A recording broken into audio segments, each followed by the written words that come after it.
Hey, everybody. Welcome to my YouTube channel. This is my official podcast. Make sure you like, comment, and subscribe. Share it to someone. Let someone know that we are here. And yeah, y'all, let's get ready to get into it.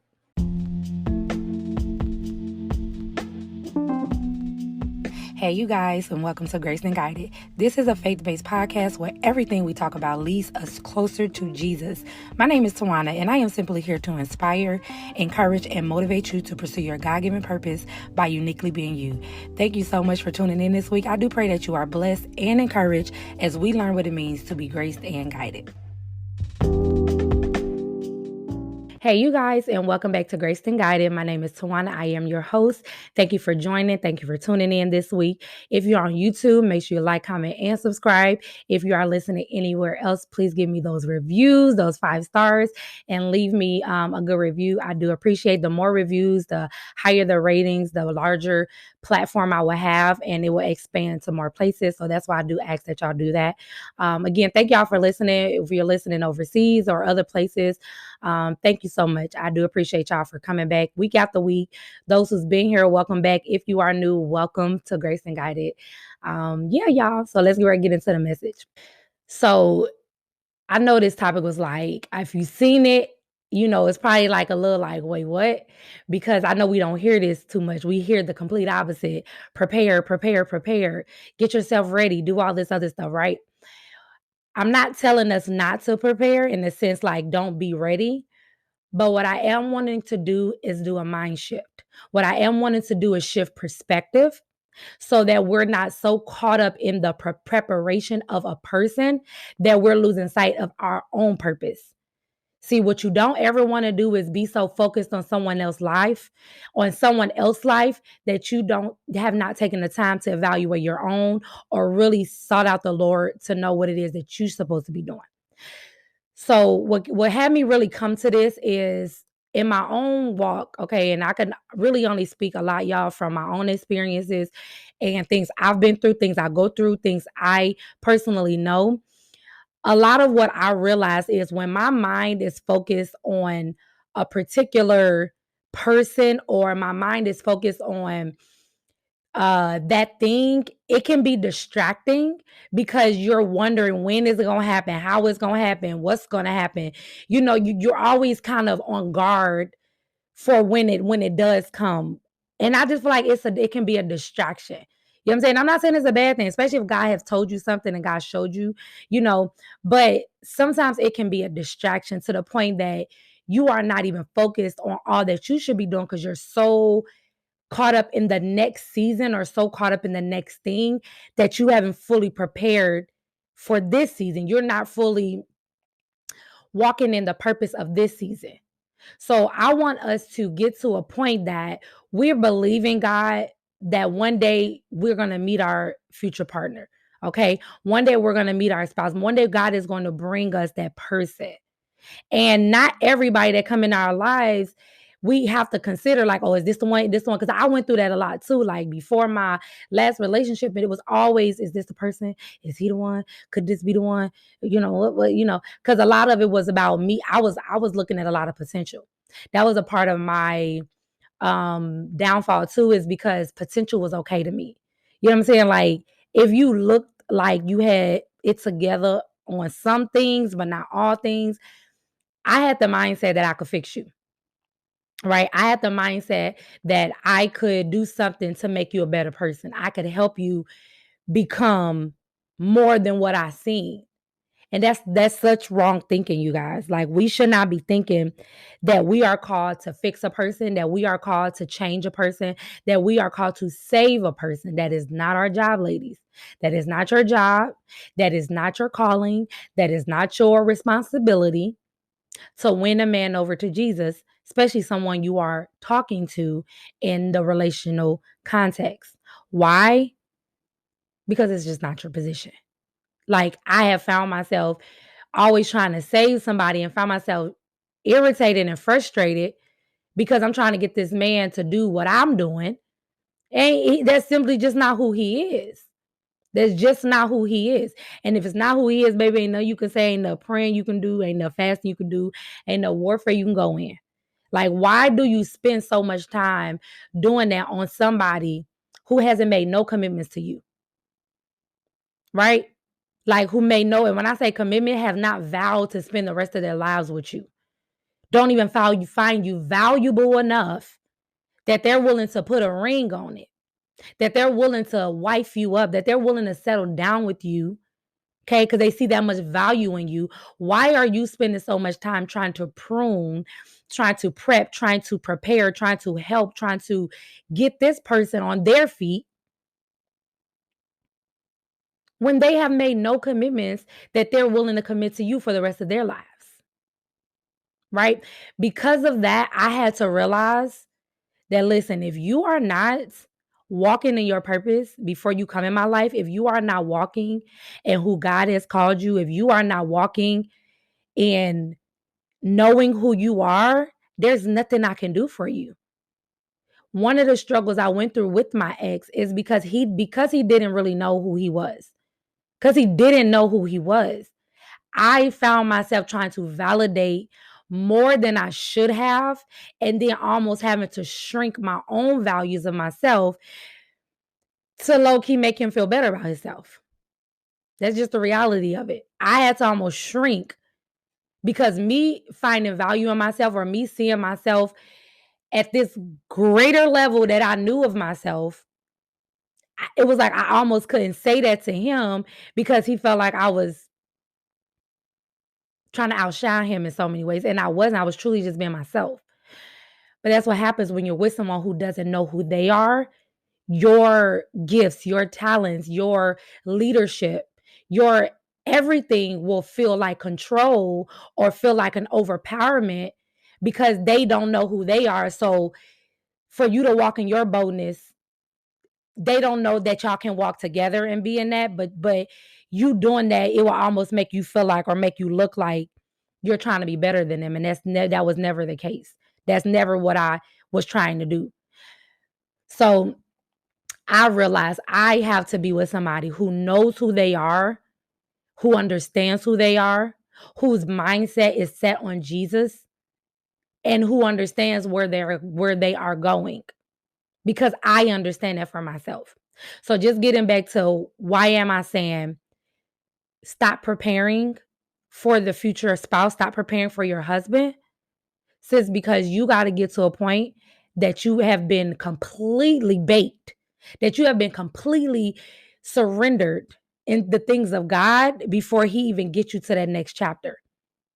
See, I know for me, even though I feel I'm healed from my last relationship, even though I know I'm over him as a person, I know I'm still not where I want to be in my personal life to be with anybody. And even if you feel like you are at that point, if God haven't brought them, you got to know, okay, there's still some baking and cooking that I need to be doing, and God is not ready for that. The mindset shift is, don't be so caught up in getting there that you haven't embraced where you are. The preparation that needs to happen is not so much you need to be cooking, you need to clean, you need to take care of yourself. Sis, if you're not doing that already, okay? If you're not doing that for yourself, first of all, I feel like that's fake. Okay, I'm gonna just say it. I'm gonna just be honest. I don't cook. Okay, I do cook, but I don't cook. I don't care to cook.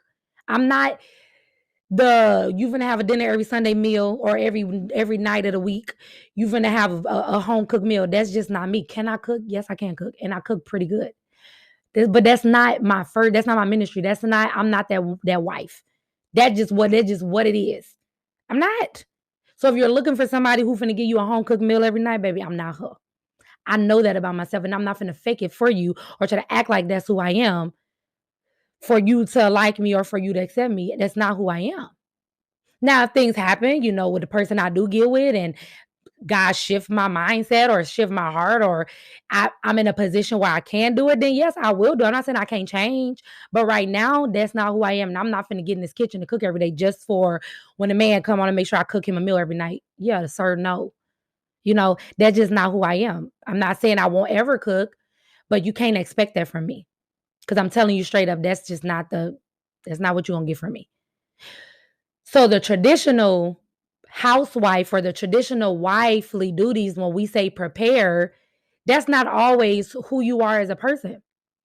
Now, you should, in some sense, have certain skills just in general. That's just you should have certain skills. And if you don't, those are the things you need to prepare to have for yourself, not just when a man comes. You need to be taking care of yourself physically. You need to be taking care of yourself mentally, spiritually. You need to be doing that for yourself, sis. And again, if there's any men listening to me, sir, apply this to yourself. Okay. Apply this as if I'm talking to you. I just use women because I know that's the majority of my audience. But if I'm talking to any men, you apply this to yourself as well as you're preparing for your wife. But all these things you need to have prepared already. You should be doing all this stuff already. And if you're not, these are the things like, it's like prepare yourself to be the best daughter for the Lord.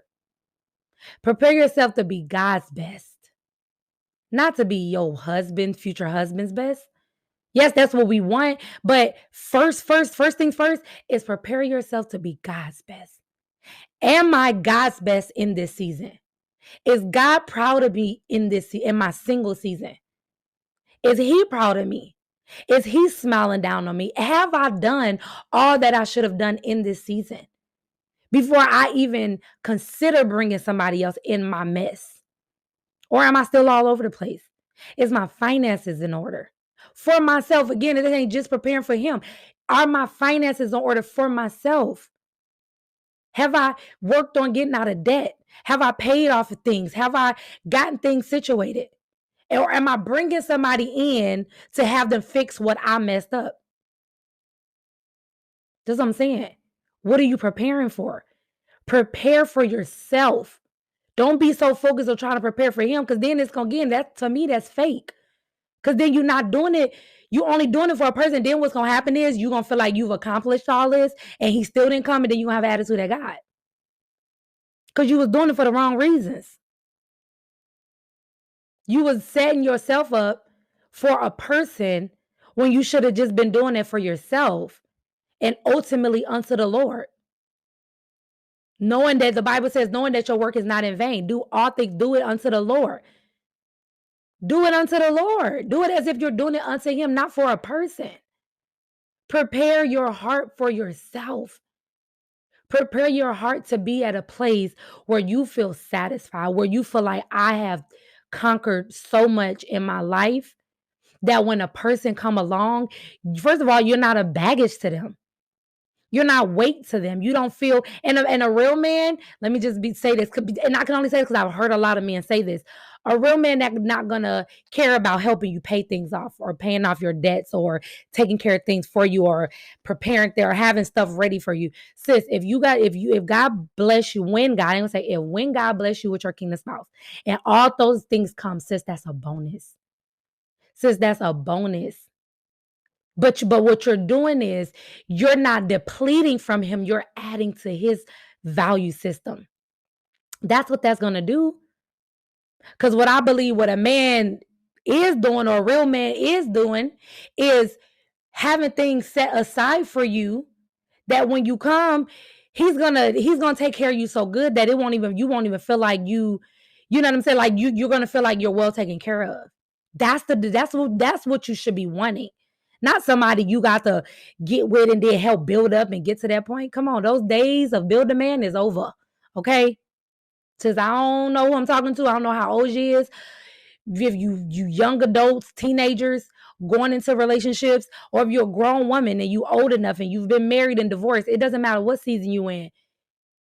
You deserve to walk into a situation that a man has laid the table out for you, and he has prepared a way that God has been pleased with. And when you come into his life, you are coming to add value to his life because he's already had value in his life. See, when we get with these men who's not ready, we don't give them that opportunity to get there. And I know some men can be pressured, like they can add pressure because they want to rush. Says you got to be strong enough and be bold enough. No, sir. I did that to somebody. There was a guy, okay, that came in my life, and he told me, I got to do this. I still got to get this together. I got to do this. I got to do that. I said, I'm happy you acknowledge that, sir, but I need you to take care of that before you come this way. I need you to handle that. I need you to have that in place before you come. I don't want to help you do that. I didn't want to help him do what he needed to do. He was in a position where he was, first of all, coming out of a relationship, red flag number 5, 6, and 7. If anybody coming out of something, leave me alone. You better be at least 2 years clear, if not 6, if not a month, I mean, not a year of away from a person before you come out. I don't want nobody fresh out of no relationship. I don't care. Okay, he was fresh coming out of a relationship. He was living in a hotel. So he was still having to get his own place, then had to get a car. Like, he had a good story. He had the money, he had the job, he had everything lined up. He just had to get those things. Well, sir, I'm gonna need you to get those things. I'm gonna need you to get those things before coming to this, because I don't got nothing for you. I can't help you. I can't help you figure it out. Because if I help you figure it out, sir, I'm gonna continue to help you figure those, to me, that's basic. Food, shelter, and transportation, that's basic stuff that you should have in order. That I'm not helping you do none of that. If I have to help you with those things, you are not on my level. Period. Period. I'm not making excuses for these men no more. And we need to stop making excuses for these men. They're men. I ain't gonna call them boys, even though they act like little boys. But these men, we need to stop making excuses for them and stop trying to stop giving him, because we can. But I'm gonna tell you, sis, you ain't gonna do them but drain yourself and get tired, and look up one day and not have anything because you didn't gain so much. So we need to be preparing, again, just going back. We need to be preparing ourselves for ourselves, preparing ourselves for the Lord. And then when God bring us somebody, whenever we have prepared and got ourselves together, because I believe this is the thing, I believe part of the purpose in our life, part of our purpose is really getting ourselves rooted and grounded in our everyday lives, getting stability, getting on our feet financially, not struggling to the point where we live in paycheck to paycheck. We still doing that. We are not where we need to be. I know I'm not where I need to be. That's why I can't bring nobody in right now. I don't want to bring nobody in because I'm still got things I'm trying to build and work towards. And I don't want nobody picking up my burden. Now, again, if God brings somebody in this season and change things and things happen, then think that's just how it happens. But that's not something I'm looking forward to. That's not something I'm expecting. I am taking my time in this season to get myself together, to get to a place that I feel like I've never really been. Because of what I've heard from a lot of women and a lot of people who have um, been joined together by God, like they had a lot of their stuff together already. You know what I'm saying? I'm not saying everybody, because some people come together when they're very young and they build together. There's nothing wrong with that. There's nothing wrong with it. And I'm not saying God can't do that. God can't bring somebody and y'all build together and y'all, you know, it gotta be God though. That's what I'm saying. I don't want to make excuses for us to just go get anybody and just throw God in that. If a person comes who's not what I'm saying already equipped, you gotta know that there's God and He's gonna bring y'all together to help build each other and to y'all get to that point. That has to be a God move. But what I'm saying is, don't expect that. Don't expect that. Don't look forward to that situation to where, oh, this is somebody I'm going to build with. I think as we get older, you just realize you're not gonna always start from the bottom with somebody. Somebody's gonna either be more successful than the other person. But as long as you at a place where you feel stable in yourself, as long as you can say that, yes, I know I'm where God want me. I know I'm stable. I know God is proud of me. You should not be seeking no kingdom spouse. And another reason I want to talk about this, because I feel like there's a lot of videos out there talking about preparing for your kingdom spouse and your kingdom spouse is coming and kingdom spouse isn't that. Some of us ain't in the season to be receiving no kingdom spouse right now. Since you got too much baggage, you got too much grief. Go back to my last 2 episodes. You got too much. You are in a grieving stage with somebody. I can almost guarantee you is. You still in a grieving stage with somebody. You need to grieve and heal from that before you even consider a kingdom spouse. And for those who have been waiting, and you feel like you've been waiting for a long time, and you feel like God forgot about you,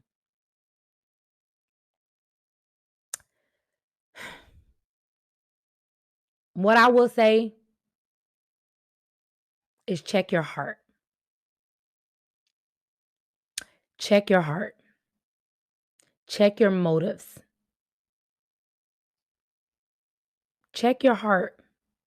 Check your mindset. Check your thinking.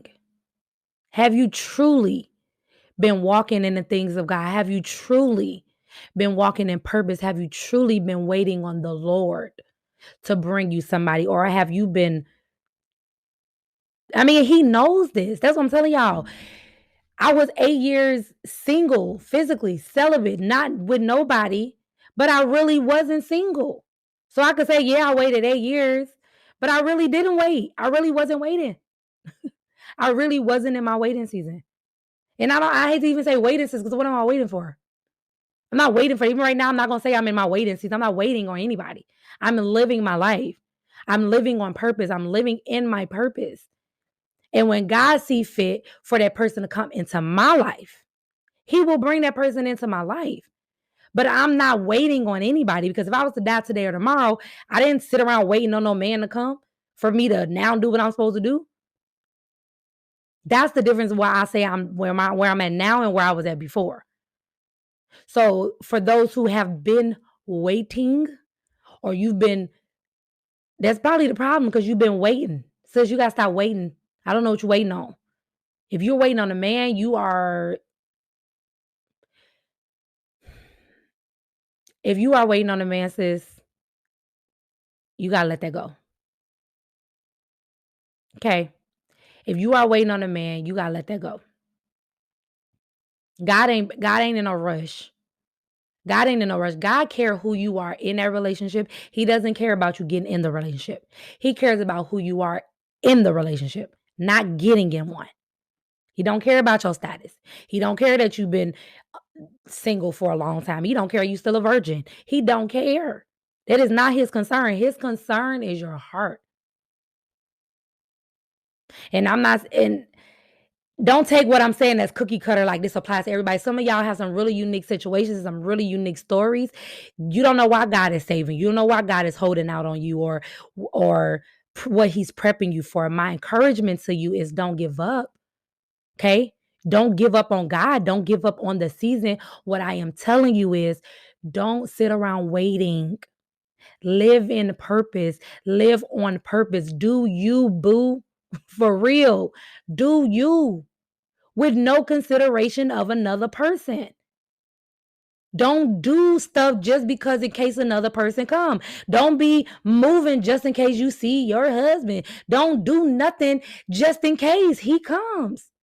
Then you're living in the mindset of could it be today? Could it be him? Should it be him? Is it this person?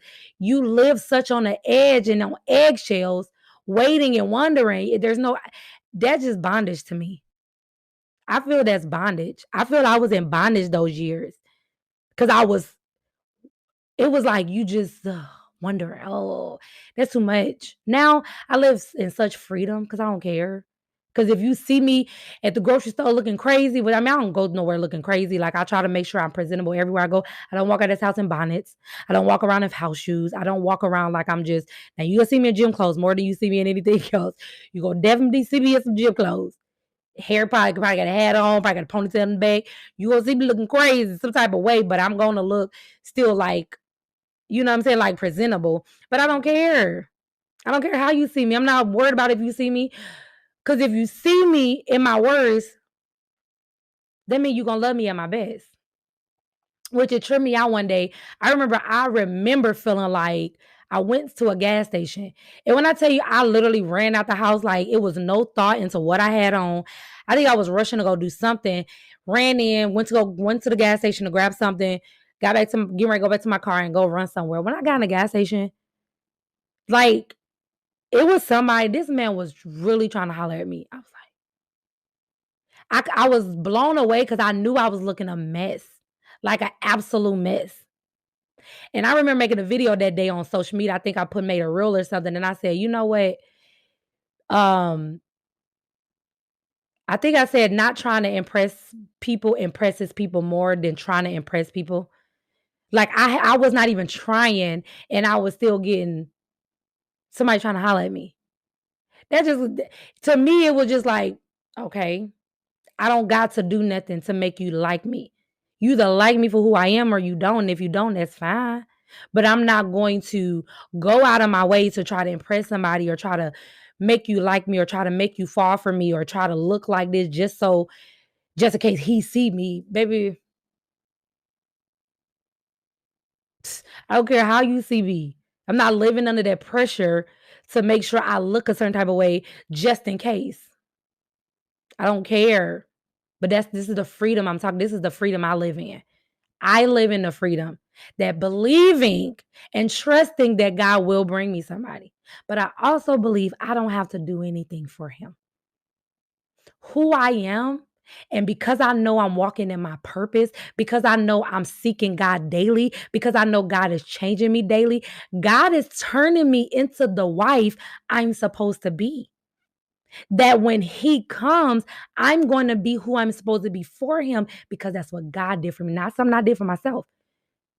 I know some things that I'm working on now that I don't even know if I don't know this is for this man, but I know, but I don't know. When I say I know, because I feel I have an unction and a knowing from the Holy Spirit that I'm going to be perfect for my husband. But I don't know because I don't know my husband. You know what I'm saying? Like, but I know who God is, what God is perfecting in me is going to be perfect for him. Who he's calling me to be is going to be perfect for him. That's why I'm not trying for him because I'm going to be who I'm supposed to be when he comes. And my prayers is that God don't bring him until we're both ready. I'm not in a rush. I am at the point that I'm fine with dying single. I just don't want to die until my kids get older. This is a real conversation I have with God. Lord, don't take me until my kids get at least 25 years old. My oldest is 15. My baby is 12. I got about 13 more years. I got about 13 more years. And I'm so serious. If God decided to take me and at 13 years, I'm fine. But in 13 years, if I'm still single, I'm fine. Now I'm saying that now, 13 years we'll see, but I want this still. I want to have this same mindset because the way I'm thinking now, I've never been this free as a single woman. Mentally. Mentally. And there's no pressure. There's no pressure with anybody that comes in my life. Any man that comes in. I treat everybody the same. I talk to everybody. I have conversations with everybody. I'm open to people. You know, I don't treat nobody like, I'm not mean to people, but like there is somebody right now that's trying to want to take me out and I'm politely declining. Like, cause I'm okay. I'm just not in a place that I want to go on dates. I'm not in a place that I want to entertain anybody. I don't have the energy for it right now. I don't have the mindset for it. I don't want to get to know you. I don't want to get to know nobody right now unless the Lord say otherwise, and he have not said otherwise, so I'm fine. When you get to this place, there's freedom here. So am I saying don't prepare for your husband? No, but I am saying don't prepare for your husband. And if you heard me, hear me. Prepare for yourself, prepare for God. Trust that God is preparing you for your husband. Trust that God is preparing you for your husband as you seek ye first the kingdom. As you seek your purpose, as you seek the will of God for your life, you will automatically be molded into the woman, into the man God is calling you to be for your future spouse. There's nothing you have to do. Ruth did not have to think about, oh, what I need to do for Boaz. Who should I be for him? That my new man that's coming in my life. That lady was on a mission to follow her ex-mother-in-law, who she was not about to let go, on a mission to do whatever this lady told her to do. And on that mission, walked into her husband's territory. Ladies, I'm going to keep saying it. You stay in your field. You continue to work. You prepare and do what God called you to do. And God will bring you who he has prepared you for. Amen. Amen. Well, I hope y'all received. I hope y'all heard what I said. And yeah, just know God got you. You ain't left. He ain't forgot about you. He ain't leaving you out here hanging. He have the best for you, but be the best for yourself and be the best for him first. Amen. I love you guys. Make sure you like, comment, and subscribe. Leave me them reviews and the 5 stars, and we'll.